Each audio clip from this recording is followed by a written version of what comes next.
अस्सलाम वालेकुम। दुआ शरीफ पढ़े।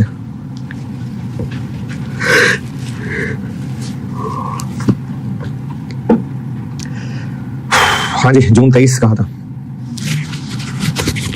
फिर चले, मैं जो 2-3 पॉइंट्स मुझे लगता है वो बता देता हूँ, उसके अलावा भी जो पूछना पूछ लीजिएगा।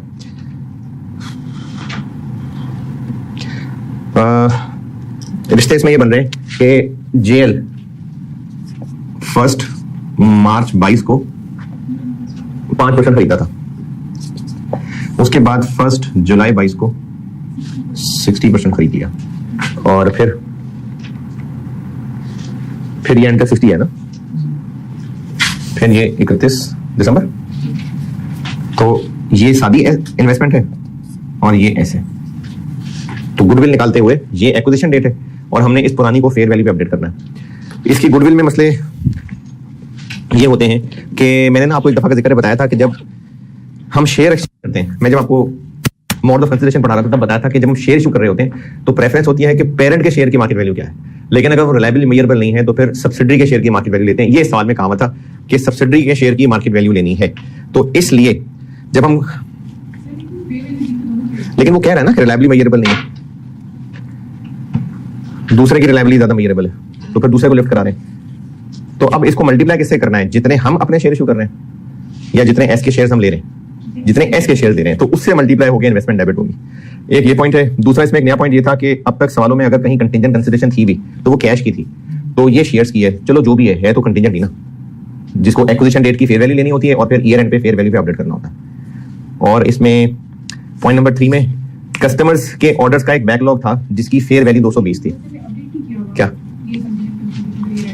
हाँ, वो सर मैंने गलती मुझसे होगी, मुझे आपको ना सब साथ नोट्स बनाने चाहिए थे। चैप्टर में मैंने एक लाइन लिखी हुई है इसमें, वो मैं असल में ना कैश के कॉन्टेक्स्ट में बता रहा था, तो वो ध्यान नहीं रहा, आपको इस लाइन की तरफ मुतवज्जे करना। ये चैप्टर में पेज कंटिंजेंट, चैप्टर में पेज 12.1.8 इसमें कंटिंजेंट कंसीडरेशन के बिल्कुल लास्ट पे एक बोल्ड करके लाइन लिखी हुई मैंने। तो IFRS 3 कहता है कि शेयर्स वाली अगर कंटिंजेंट कंसीडरेशन है तो उसको अपडेट नहीं करना। 12.1.8 पेज पे कंटिंजेंट कंसीडरेशन के सबसे आखिर में। अच्छा, उसके अलावा पॉइंट नंबर 3 में कस्टमर्स के ऑर्डर्स का एक बैकलॉग था, उसकी 220 मिलियन फेयर वैल्यू है, तो इसको फिर हम लोग इंटेंजिबल एसेट बना रहे हैं, लेकिन एमोर्टाइज करने की जरूरत इसलिए पेश नहीं आई कि ये इस साल के अंदर अंदर ही सारे सेटल हो गए। तो ये वो चीज बन गई कि जिसमें फेयर वैल्यू एडजस्टमेंट जिस एसेट पे करनी होती है अब वो नहीं रहा, तो हम लोग दूसरा इफेक्ट बैलेंस शीट में ले जाने की बजाय एस की रिटेन अर्निंग से लेस कर दिया करते हैं, तो इसलिए 220 के साथ ये सलूक होगा। गुडविल की वर्किंग में नेट एसेट्स में ऐड और इसकी रिटेन अर्निंग में से लेस। एक्विजिशन डेट पे था, अब नहीं है, तो इसलिए गुडविल की वर्किंग में तो ऐड होगा, रिटेन अर्निंग में से लेस हो जाएगा। ये पॉइंट नंबर 3 बैकलॉग कस्टमर्स वाला। राइट ऑफ यूज और लीज लायबिलिटी, इसकी फेयर वैल्यू की कोई लिफ्ट नहीं करानी होती है, एक्सेप्शन में शामिल है, तो इसलिए 100 मिलियन का तो कुछ भी नहीं करना। पॉइंट नंबर 3 का दूसरा बुलेट पॉइंट बता रहा हूं। राइट ऑफ यूज और लीज लायबिलिटी ये उन एक्सेप्शंस में से है, तो 100 मिलियन का तो कुछ नहीं करना। दूसरी बात, चूंकि कुछ महीने रह गए थे तो इसको एक्विजिशन पे कोई इज्जत भी नहीं देनी, यानी एस के ये एसेट्स लायबिलिटीज हैं, इनको हमने लिफ्ट ही नहीं करानी, मतलब 0, तो ये 0 जैसे ट्रीट हुए और राइट ऑफ यूज खत्म होकर माइनस कर दिया और लायबिलिटी खत्म करके ऐड कर दी। एस के वो राइट ऑफ यूज और लीज लायबिलिटी जिनके कुछ महीने जिंदगी के रह गए हैं, तो ग्रुप उनको लिफ्ट ही नहीं करवाता, उनको एक्सपेंस इनकम कह के खत्म कर देगा। तो इसलिए राइट ऑफ यूज को भी खत्म, मतलब समझे 0, और लीज लायबिलिटी भी खत्म, समझे 0। तो गुडविल की वर्किंग में इनको रिवर्स किया, उसके बाद इनको हमने फेयर वैल्यू 0 तक कर दिया, उसके बाद ये कुछ ही महीनों में राइट ऑफ यूज डेप्रिशिएट होकर खत्म हो गया होगा और लीज लायबिलिटी ये पे ऑफ होकर खत्म हो गई होगी। तो हम तो इसको एक्विजिशन डेट पे ही खत्म समझ चुके थे, तो उसके बाद जब ये सेटल हुए हैं तो इसलिए हमें इनको रिटेन अर्निंग में फिर से एडजस्ट करना पड़ा। ये बात दोबारा समझें।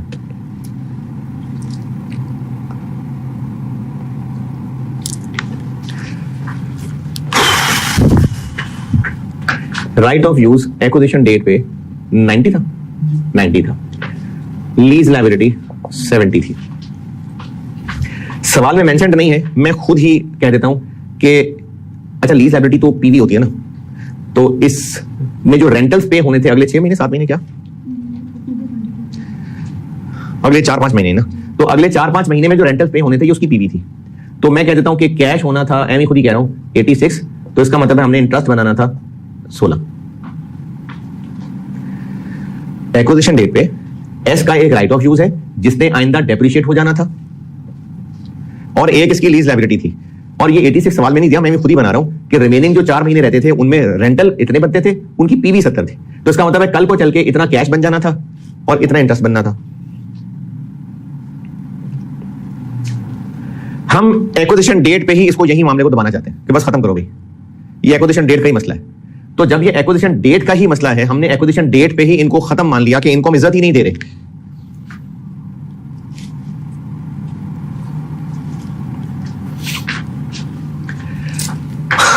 हम इनको एक्विजिशन डेट पे सब्सिडरी के वो लीज यानी वो राइट ऑफ यूज एसेट, ध्यान यार इसको ठीक करवा दे यार, मेरा नजर तो उसी घड़ी पे पड़ रही है ना।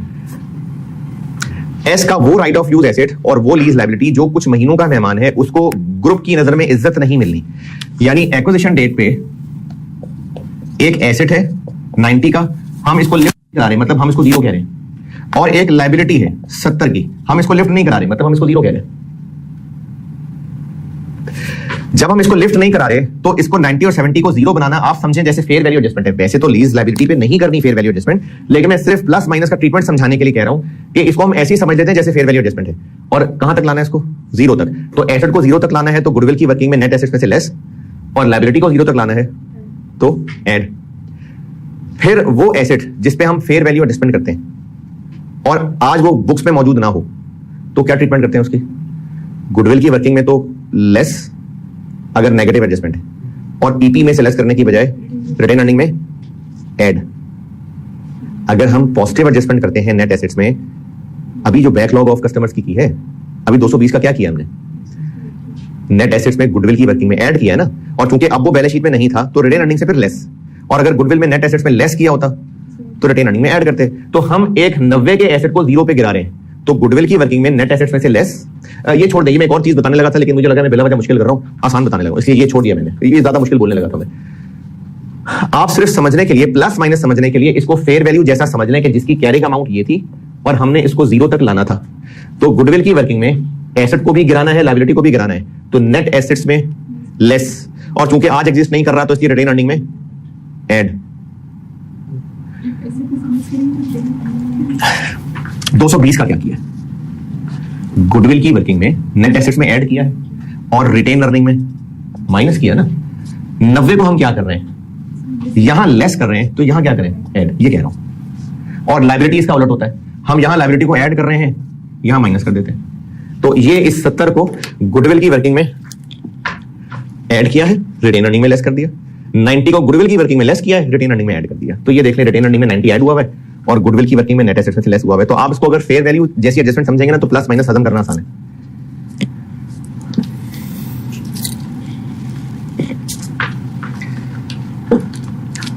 अच्छा जी, ये जेएल में ये 2-4 बातें थी बताने वाली। एक वो थी कंटिंजेंट कंसीडरेशन, इक्विटी हो तो उसको अपडेट नहीं करना होता, और एक ये थी कि दूसरे के शेयर्स की फेयर वैल्यू ज्यादा रिलायबली मेजरेबल है तो उसमें इन्वेस्टमेंट रिकॉर्ड करना, और एक ये बैकलॉग और लीज की बात समझानी थी। जेएल में यही था।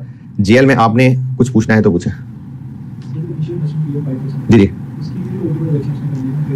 जी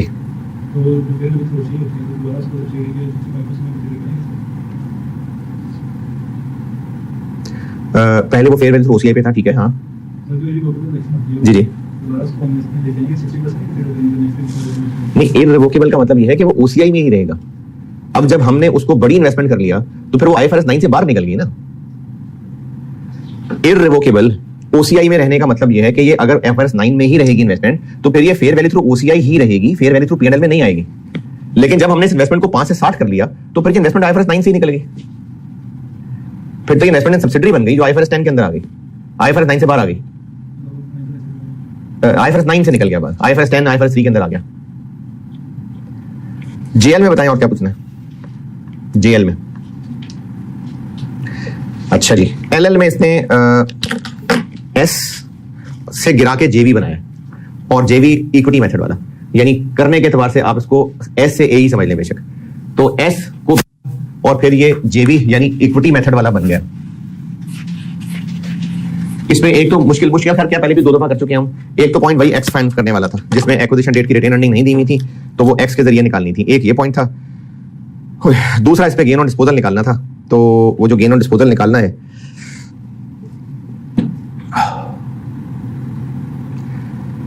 वर्किंग 4, इसमें आपने कुछ पूछना है तो पूछ लें।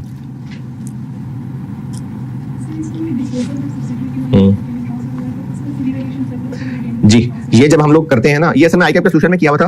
तो जब हम IAS 16 में वो रिवैल्यूएशन सरप्लस पढ़ते थे, तो फिर जब एसेट डीरेकग्नाइज हो जाता है तो उसका सरप्लस फिर रिटेन अर्निंग में ट्रांसफर कर देते हैं। तो ये चूंकि सब्सिडरी से रिलेटेड था, हमने सब्सिडरी ही को निकाल दिया, तो जो सब्सिडरी का हिस्सा हमारे रिवैल्यूएशन सरप्लस में आ रहा था तो फिर हमने उसको भी रिटेन अर्निंग में ट्रांसफर कर दिया। लेकिन अगर ना भी करें तो उतना बड़ा मसला नहीं है, तो मे भी ट्रांसफर करना है तो कर दें। LL के गेन ऑन डिस्पोजल निकालने में कुछ पूछना है तो बताएं। चलें जून 23 बस। अब आते हैं चैप्टर में SOCI पे। SOCI के ना सवाल कम होते हैं, इसलिए मैं ज्यादातर SOFP कराता हूं। ज्यादा सवाल हैं ही SOFP के।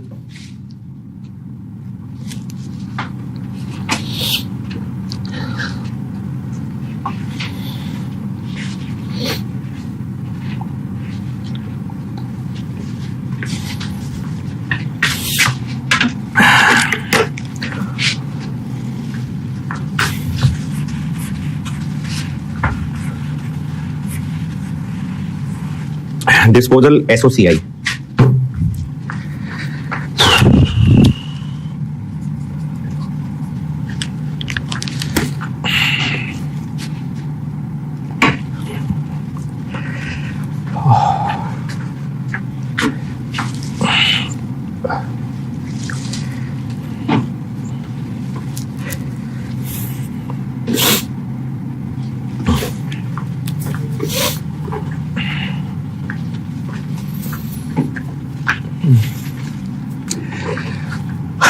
अच्छा, इसमें ना हमने S वाले 4 चीजें पढ़ी थी। S से 0, S से सादी इन्वेस्टमेंट, S से A, और एक पढ़ी थी S से छोटा s। और इसी तरह एसोसिएट की भी 3 चीजें बताई थी। A से 0, A से सादी इन्वेस्टमेंट और A से छोटा a। इनकम स्टेटमेंट में इन तीनों में कॉमन बात क्या है? सब्सिडी गई, कंट्रोल लॉस्ट।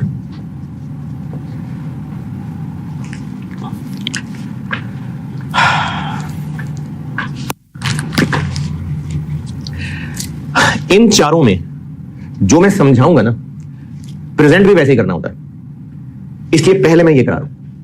जो समझाऊंगा प्रेजेंट भी वैसे ही करना होता है, इसलिए पहले ये देखते हैं। और अब आपने इतने सारा कुछ कर लिया हुआ है, अब आप ये अगर खुद भी पेज पढ़ेंगे ना तो आपको ये समझ आएगा, लेकिन करा रहा हूं। पहले मैं ये 3-4 चीजें करा रहा हूं, क्योंकि मैं इसमें जो समझाऊंगा करना भी वही होता है, लेकिन यहां पर जो मैं समझाऊंगा, समझाने के बाद कहूंगा अच्छा करना इस तरीके से प्रेजेंट है, तो इसलिए पहले ये बता रहा हूं। पहले करते हैं बड़े S से छोटा s। चले आप ही बताएं, कंसोलिडेशन होगी। और समझने के लिए हम ऐसे कह लेते हैं कि 2024 में ये 70% था और ये 60% था। चले 2024 में बड़े S से छोटा s, बताएं SOCI में क्या करूं? पूरे साल की कंसोलिडेशन होगी, क्यों? सब्सिडी है। और NCI के 2 टुकड़े हो जाएंगे। NCI इस पोर्शन में 30, इस पोर्शन में 40। अच्छा, और क्या होगा?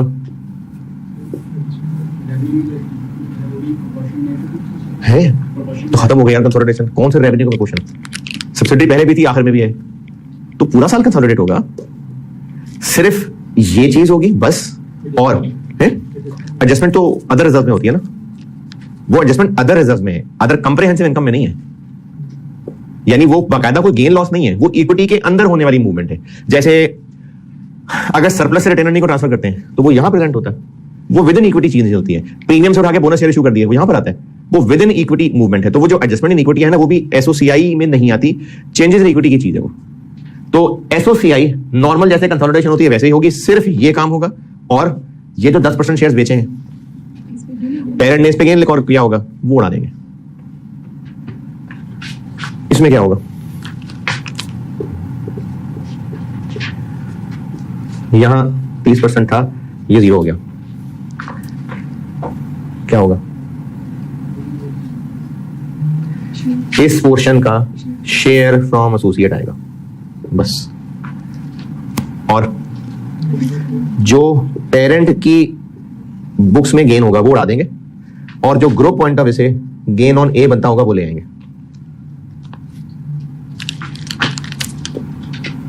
इसमें क्या होगा?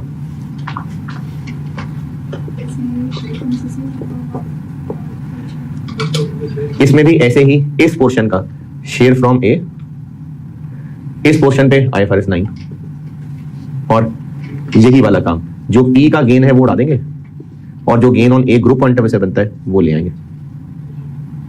और अगर बड़े ए से छोटा है, इधर 40 था, इधर 30 है, तो इन महीनों का शेयर फ्रॉम ए 40% पे, इन महीनों का 30% पे, और जो 10% बेचा है पी ने वो उड़ा देंगे, उसकी जगह ग्रुप गेन ऑन ए तो नहीं है। ग्रुप पॉइंट ऑफ व्यू से वो जो कल वाले सवाल में मैंने सॉल्व किया था, एक प्रोपोर्शनेट चीज बेची थी। कल वाले सवाल में बड़े ए से छोटा ए हुआ था, तो मैंने इक्विटी मेथड बेचने की डेट तक लेके आया था, फिर उसमें से 180 मिलियन कैरिंग अमाउंट वाला बिक गया था, 208 का 28 मिलियन का गेन आया था, वो गेन आएगा, वो यहां प्रेजेंट होगा। तो आपने अपना डिस्पोजल वाले चैप्टर में पेज 48 पहले 3 छोड़ के उसके बाद 4 5 6 7 चारों पढ़ लें, 4 5 6 7 चारों पढ़ लें, 1 2 3 नहीं, 4 5 6 7। ये 4 ज्यादा डार्क हो गया है, सब में ऐसा ही है। अच्छा, वो सर मैंने कलर किए हुए थे, किसी में पिंक किसी में ग्रे, तो वो ज्यादा डार्क हो गया। ये पेज 48 से 1 2 3 रहने दें, 4 5 6, हालांकि हल्का सा पिंक ही है मेरे पास, तो 1 2 3 रहने दें, अभी 4 5 6 7 चारों पढ़ लें।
हाँ जी 4 5 6 7 ओके।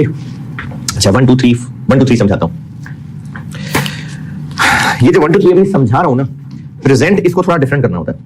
समझा सिर्फ इसलिए रहा हूं कि जहन में ना आपको टाइम पीरियड का ढांचा दिमाग में आ जाए, उसके बाद क्या कैसे प्रेजेंट करना है वो फिर मैं उसका प्रेजेंटेशन चेंज बता दूंगा।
अगर S2 0 हो रहा है और हम 2024 को ले लेते हैं कि इधर ये 60 था, ये 0 हो गया जी, कंसोलिडेशन का क्या करें? अच्छा जाहिर है बाकी सब्सिडीज मौजूद होंगी तभी फाइनेंशियल स्टेटमेंट्स बन रही होंगी, ये बस कोई एक सब्सिडी जो बिक रही होगी, क्या होगा कंसोलिडेशन का? बिल्कुल नहीं होगी। एसओसीआई का सवाल कर रहे हैं हम। इन महीनों की होगी ना भाई, पहले कुछ महीनों पहले खरीदी होती थी तो उन महीनों की कंसोलिडेशन नहीं करते थे। एसओसीआई फॉर द ईयर है, तो इसमें इन महीने तो रही है ना, बाहर हैं इन महीने तो रहनी है, तो यहां की होगी कंसोलिडेशन, कंसोलिडेशन होगी एनसीआई निकलेगी। और क्या होगा? जो पी ने प्रॉफिट माना हुआ है वो निकाल देंगे और जो सब्सिडी का गेन बनता है वो ले आएंगे, ठीक है। और अगर एस से इन्वेस्टमेंट हुई है तो 60 था 10 रह गया, तो भी ऐसे ही है, यहां से यहां तक कंसोलिडेशन होगी, एनसीआई निकलेगी, पी वाले प्रॉफिट जो उसने शेयर्स बेस के प्रॉफिट निकाला है वो उड़ा देंगे और जो गेन ऑन एस बनता है वो ले आएंगे, और यहां से ऑनवर्ड IFRS 9 लगेगा। अगर ऑलरेडी लग रहा है तो ठीक है, नहीं लग रहा तो लगा देंगे, ये भी सही है। और अगर एस से ए बन रहा है, यहां 60 है यहां 40 है, तो यहां से यहां कंसोलिडेशन है, एनसीआई आएगा, और यहां से यहां ए है, और वही ना, और ये काम भी होगा। पेज 48 ना, इस पे 1 2 3 पढ़ लें पहले, फिर मैं इसकी शक्ल बदलता हूं प्रेजेंटेशन पॉइंट ऑफ व्यू से। पहले आप पेज 48 पे 1 2 3 पढ़ लें।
जी 1 2 3 ओके।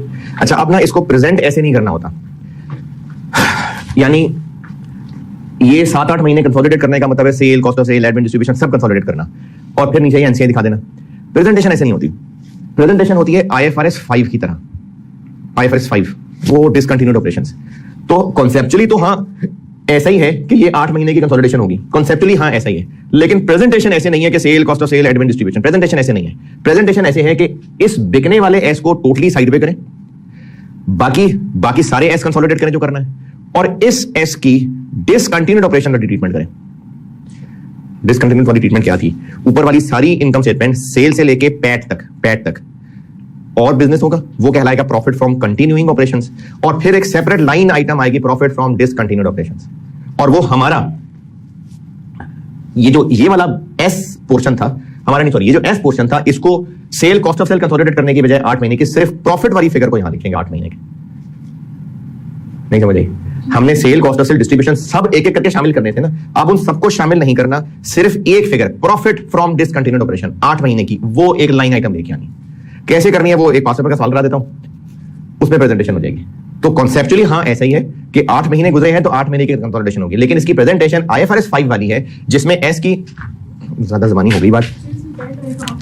जी जी जी बिल्कुल, यानी वही जो हम एनसीआई की वर्किंग में एस का पैट लिखते थे और उसमें एडजस्टमेंट करते थे, वो फिगर एसओसीआई की लाइन पे प्रेजेंट हो रही होगी प्रॉफिट फ्रॉम डिसकंटिन्यूड ऑपरेशंस, वो जो एनसीआई की वर्किंग में एस का पैट आता था। बिल्कुल, तो प्रेजेंटेशन इसकी है। तो अब आप ऐसा करें, पेज 49 के एंड पे मैंने इनको दोबारा से लिखा हुआ एग्जाम प्रेजेंटेशन कह के। अब ये 1 2 3 तीनों पढ़ लें।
हाँ, अब जब हम इसको प्रॉफिट एट्रीब्यूटेबल उसके भी 2 टुकड़े करेंगे, profit continuing operations attributable to, profit discontinued operation attributable to, उसके भी 2 हिस्से आएंगे।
हाँ जी।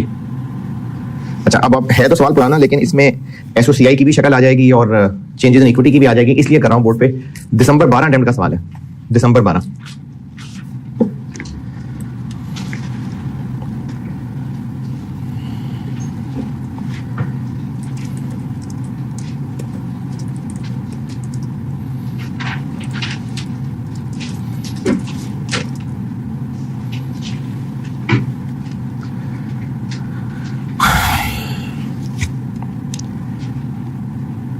ये है जी मेरी बुक में क्वेश्चन नंबर 11।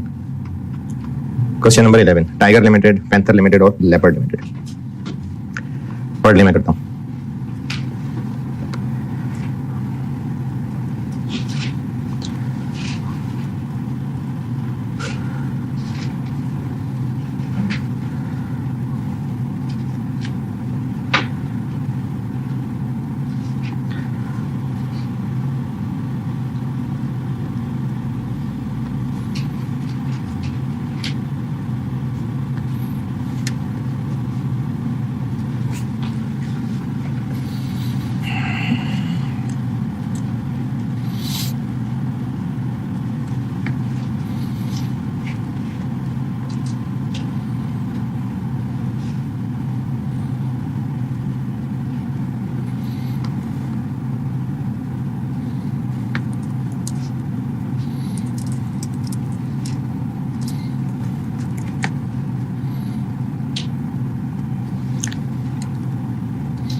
हाँ जी, मैं पढ़ लिया तो करूँ।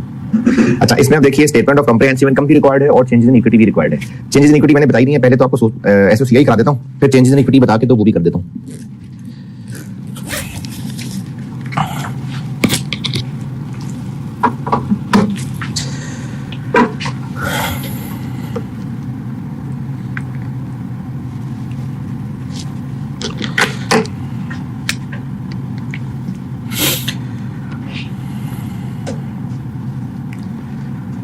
अच्छा जी, रिश्ते क्या क्या है? पेरेंट कौन है? पीएल। तो और पीएल का क्या मामला है? First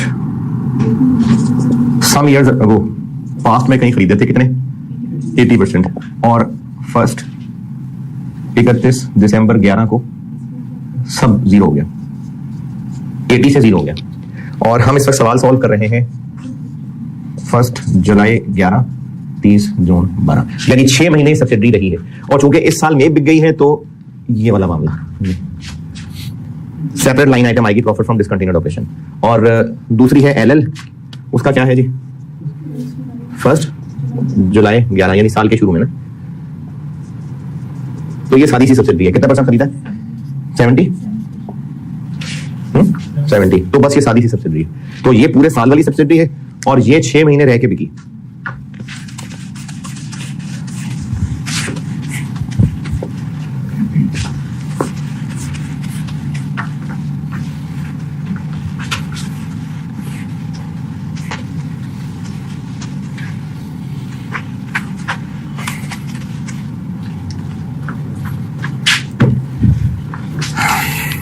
December 12 TL group consolidated SOCI for the year ending June 30, 2012 rupees million. अच्छा अब देखें टीएल 6 महीने सब्सिडी रही है फिर खत्म हो गई है, उसको हमने सेपरेट लाइन में लाना है, इसलिए लाइन बाय लाइन उसको सेपरेट नहीं करना। तो लाइन बाय लाइन करना है टीएल और एलएल को। तो क्या क्या है जी सेल्स टीएल और एलएल 6760 और 426 और कॉस्ट ऑफ सेल्स 4370 और 218। आगे ऑपरेटिंग एक्सपेंसेस जी 70132। आगे प्रॉफिट फ्रॉम ऑपरेशंस, वो जिस शक्ल की इनकम स्टेटमेंट बना रहा है चलो हम भी वैसे ही बना देते हैं, लेकिन अगर हम ये ना भी लिखें प्रॉफिट फ्रॉम ऑपरेशंस तो कोई मसला नहीं है। आगे इन्वेस्टमेंट इनकम है, अदर इनकम कह रहे हैं, इन्वेस्टमेंट इनकम कह रहे हैं, तो अदर इनकम जी 30 10। आगे profit before tax 400 plus 17 PAT. अच्छा अब जब आप पैट लिखेंगे ना तो आप इसको पैट लिखने की बजाय कहेंगे प्रॉफिट फ्रॉम कंटिन्यूइंग ऑपरेशंस, और फिर लिखेंगे profit from discontinued operations. OCI है कोई नहीं, तो अब आएगा पैट, यानी अब इसको आप पैट कहते हैं या प्रॉफिट फॉर द ईयर कहते हैं। ये अब फाइनली ये है वो चीज जो पैट होनी थी, तो हमने उसके पहले ये 2 लाइनें लिखी, यानी नॉर्मली जो सेल से लग के पैट आता है उसको पैट की बजाय प्रॉफिट फ्रॉम कंटिन्यूइंग ऑपरेशंस कहा। एक लाइन और आई प्रॉफिट फ्रॉम डिसकंटिन्यूड ऑपरेशन, इसको साथ मिलाएंगे तो फाइनली पैट बनेगा। और ओसीआई नहीं है तो बस ये एसओसीआई यहां रुक गई। अच्छा आप देखें हम कहते हैं प्रॉफिट, और चूंकि अदर कंप्रिहेंसिव इनकम नहीं है तो साथ ही कहते हैं टोटल कंप्रिहेंसिव इनकम भी attributable to shareholders P और एनसीआई, उसके भी 2 टुकड़े होंगे, shareholders of TL from continuing operations from discontinued operations, और एनसीआई उसके भी 2 टुकड़े होंगे, from continuing operations from discontinued operations.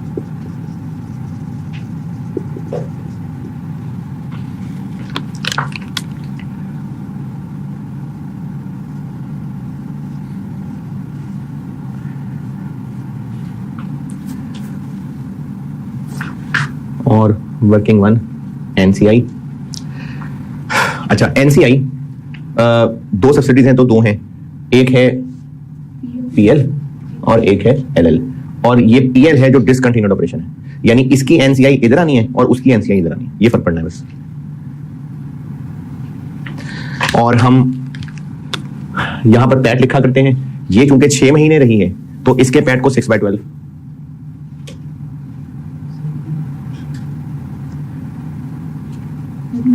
और ये पूरा साल रही है।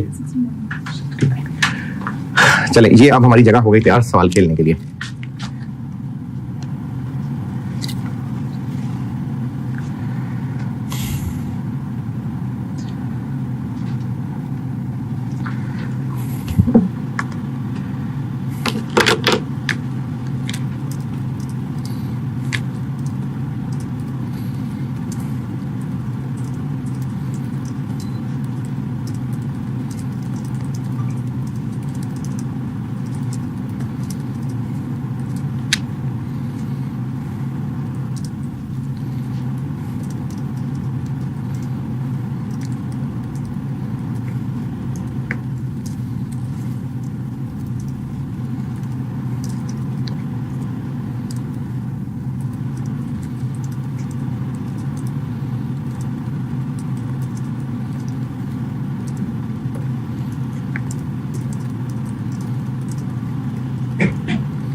हाँ जी, यहां तक पहुंचे तो चले आगे। पहले पैराग्राफ में ईयर एंड आ गया, इनकम स्टेटमेंट आ गई, चेंजेस इन इक्विटी बाद में करूंगा। पॉइंट नंबर 1, काफी साल पहले 64 मिलियन शेयर्स खरीदे थे, इतने के, तब रिटेन अर्निंग इतनी थी, तो फिर क्या करें हम? क्या गुडविल निकालें? क्या गुडविल निकालनी पड़ेगी? इंपेयरमेंट तो उसने बता दी 50 मिलियन, गुडविल निकालनी पड़ेगी। हाँ जी, निकालनी पड़ेगी, गुडविल निकालेंगे, गेन ऑन सब्सिडरी निकलेगा ना, तो हमें इसकी गुडविल की वर्किंग करनी पड़ेगी और एलएल की भी करनी पड़ेगी। एसओसीआई का सवाल है, एलएल की भी करनी पड़ेगी।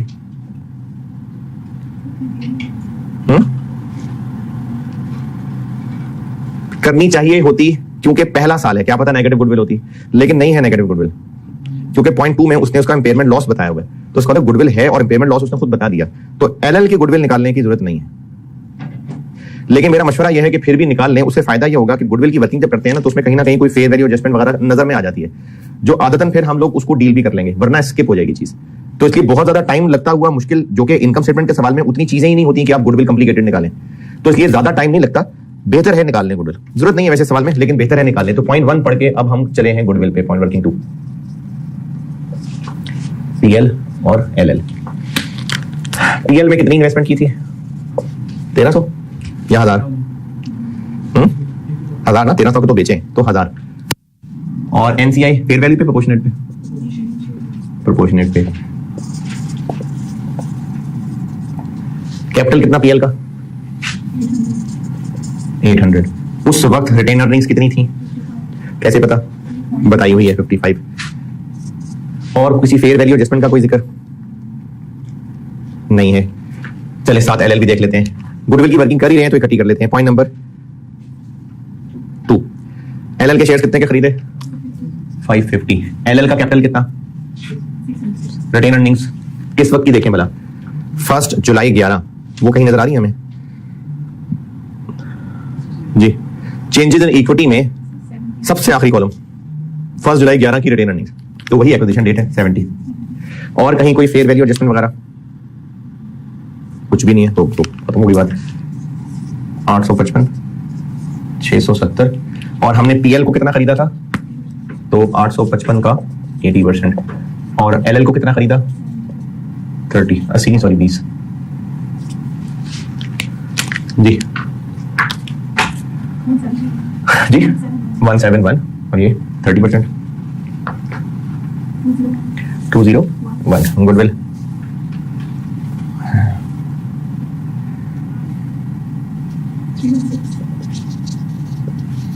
जी 316 ऑन इसकी,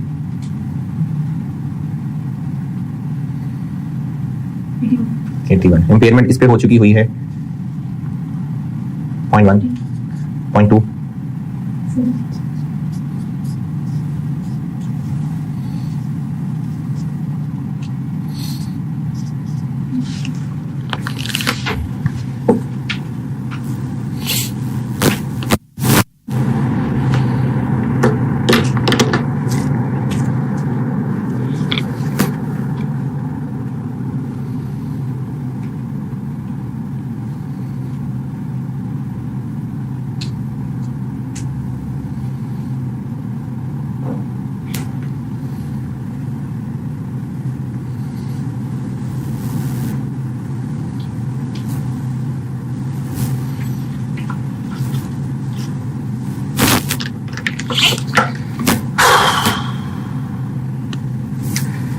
पॉइंट नंबर 1 में एसओसीआई की कोई चीज, इसको तो हम कंसोलिडेट फिलहाल कर नहीं रहे, तो पॉइंट 2 पे चलते हैं। पॉइंट 2 में एसओसीआई की कोई चीज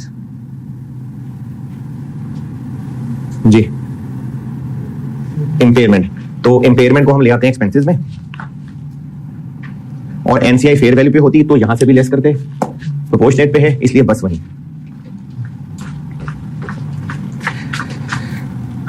पॉइंट 3 में कुछ, हाँ जी, एलएल और टीएल। एलएल ने टीएल को 50 मिलियन कॉस्ट की चीजें 20% प्लस पे बेची। 50 मिलियन की नहीं बेची, 50 से ऊपर बेची। कितने की बेची? 60 की। तो ये 60 यहां से भी निकाल देते और यहां से भी निकाल देते। —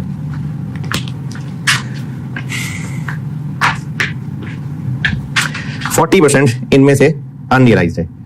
तो बेचा किसने? जी एलएल ने। तो कॉस्ट ऑफ सेल में ऐड और यहां से लेस। 10 मिलियन प्रॉफिट कमाया था, यहां से लेस और कॉस्ट ऑफ सेल में ऐड। पुराना सवाल है ना, इसलिए सादा सादा सा है।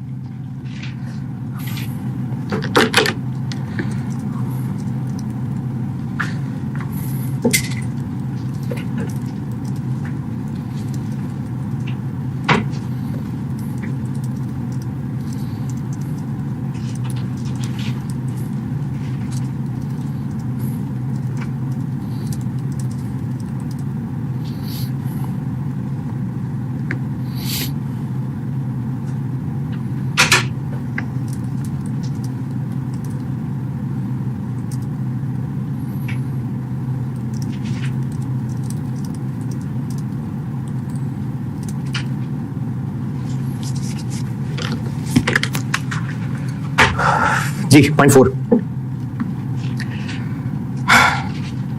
चूंकि हमने टीएल को बेचा है तो पेरेंट ने अपनी बुक्स में कुछ तो शेयर्स बेच के प्रॉफिट रिकॉर्ड किया होगा ना, वो अदर इनकम में आ रहे हैं, और दूसरा अदर इनकम में जो डिविडेंड मिला है वो आ रहा है। तो एक तो हमने पेरेंट ने जो प्रॉफिट शेयर्स बेच के डाला हुआ है वो रिवर्स करना है हमने, और जो सब्सिडी से डिविडेंड मिलता है वो भी हम अदर इनकम से निकाल दिया करते हैं। तो पेरेंट ने कितना प्रॉफिट रिकॉर्ड किया हुआ है शेयर्स बेच के? पॉइंट नंबर 1 पे गौर करें, कितना प्रॉफिट रिकॉर्ड किया हुआ है? 300। 1000 का खरीद के उसने 1300 का बेच दिए, तो उसने 300 का, पॉइंट नंबर 1, 1000 की इन्वेस्टमेंट खरीदी थी, 1300 की बेच दी, तो उसने 300 का प्रॉफिट रिकॉर्ड किया हुआ है, वो 300 निकाल देते हैं यहां से। और एलएल से मिलने वाला डिविडेंड रिकॉर्ड किया हुआ है, तो अमाउंट उसकी बताई नहीं। चेंजेस इन इक्विटी में एलएल की रिटेन अर्निंग में देखें, डिविडेंड आ रहा है 60 का, ये एलएल ने अपने शेयर होल्डर्स को बांटा था, तो हम कितने परसेंट के शेयर होल्डर थे? तो हमें 60 का 70% यानी 42 मिला होगा, वो यहां से निकाल देते हैं।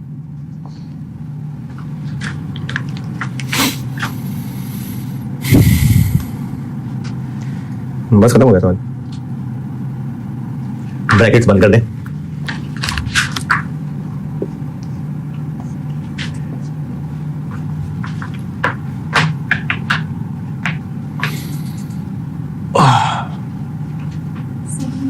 अच्छा, वो मैंने पता नहीं शायद पहले बोला नहीं था, बस आपको कहा ही था पढ़ने को।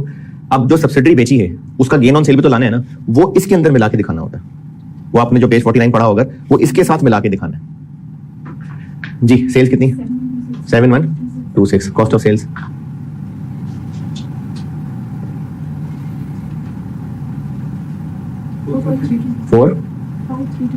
4532।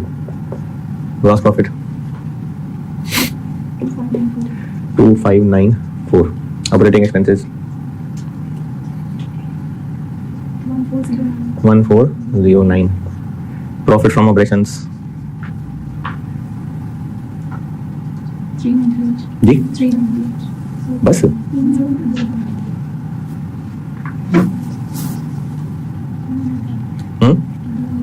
1185। PBT 1583। Tax 417। Profit from continuing operations 1166 और profit from discontinued operations working 3।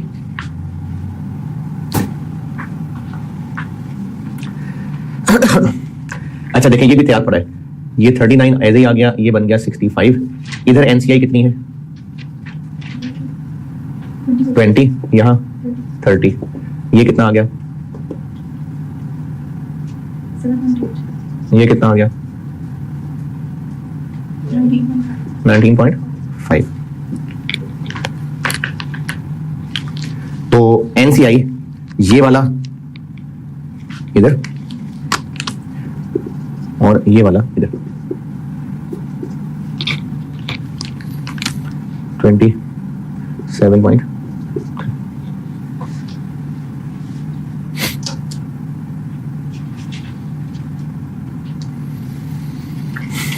बात पूछने तो पूछें, फिर ये प्रॉफिट फ्रॉम डिसकंटिन्यूड निकालता हूं मैं।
जी यहां तक सब ओके। अच्छा अब निकालते हैं प्रॉफिट फ्रॉम डिसकंटिन्यूड ऑपरेशंस। इस सवाल में तो बहुत आसान है, इसमें तो कोई एडजस्टमेंट ही नहीं डरी, बस यही प्रॉफिट फ्रॉम डिसकंटिन्यूड ऑपरेशन है। लेकिन हम इसके साथ मिला लेंगे gain on sale of subsidiary working, क्या बोले मैंने 3। तो इसका हमने ये वाला पैके लिया, एडजस्टमेंट होगी तो वो भी डाल लेते। इसमें साथ मिला लेंगे हम gain on sale of PL working 4। ये वो है जो पिछले 2 दिनों से निकालते आ रहे हैं, गेन ऑन सब्सिडरी।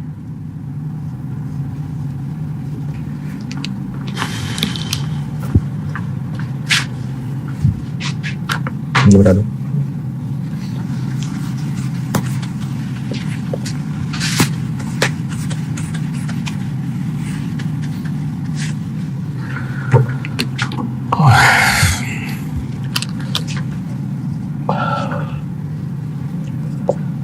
हाँ जी, गेन ऑन डिस्पोजल सारी इन्वेस्टमेंट बेची है, तो कितने की बेची?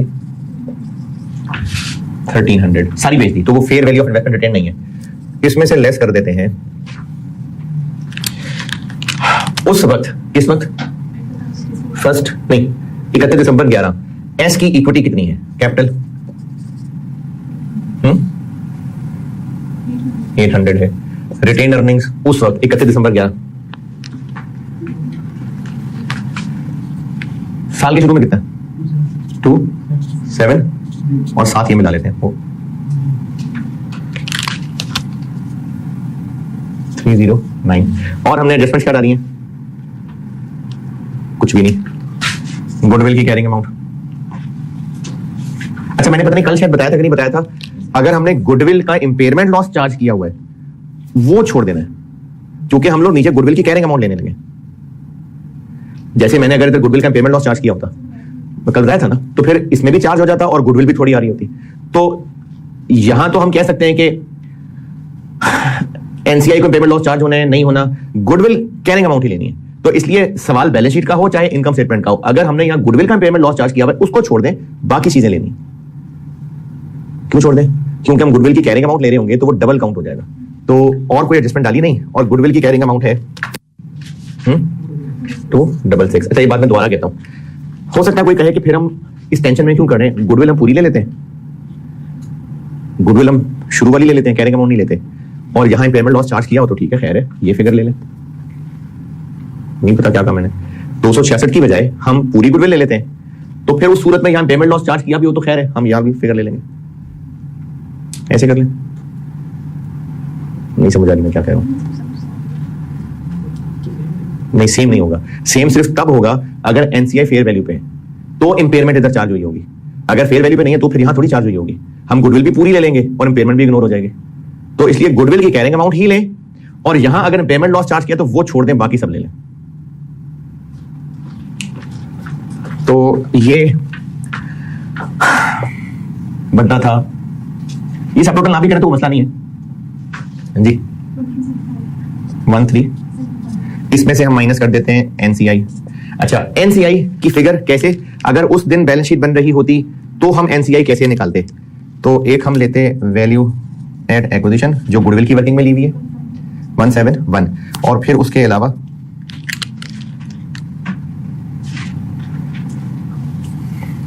जी यहां से नहीं उठेंगी फिगर्स। बैलेंस शीट का सवाल होता तो ये फिगर क्या आती? वो तो पैट है। अगर बैलेंस शीट का सवाल होता तो पोस्ट अर्निंग्स आती, यानी बेचते हुए अर्निंग्स इतनी है और वो इतनी थी। ये फिगर लेते हैं यहां, ये यहां आ रही है।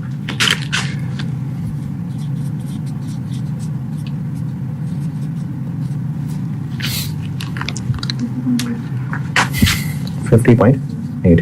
अच्छा, अभी मैंने चेंजेस इन इक्विटी में चीज बतानी है ना, इसलिए अब मैं इसका भी डब्बा बनवा रहा हूं, इसका डब्बा।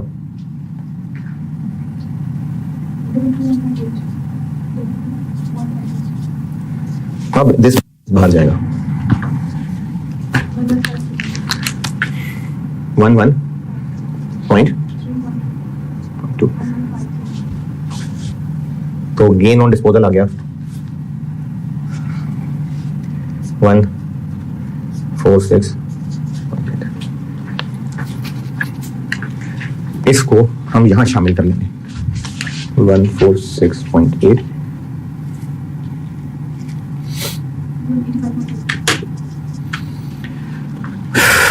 185.8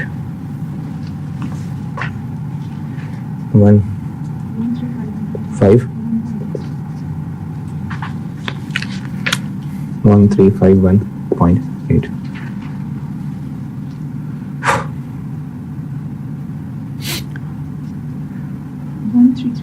किधर? इधर इधर के इधर।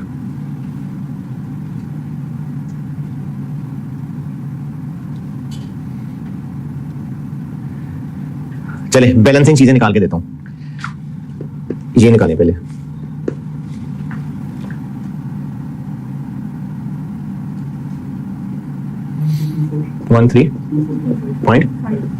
ये ठीक है। अच्छा, अब निकालते हैं ये माइनस ये।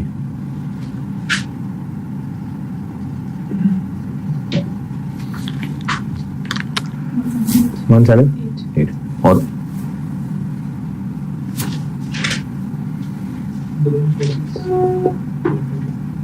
ये एसोसिएट। पहले एनसीआई सॉल्व हुई, इसमें से ये माइनस किया ये आया, इसमें से ये माइनस किया ये आया, और बैलेंस करके ऊपर आना।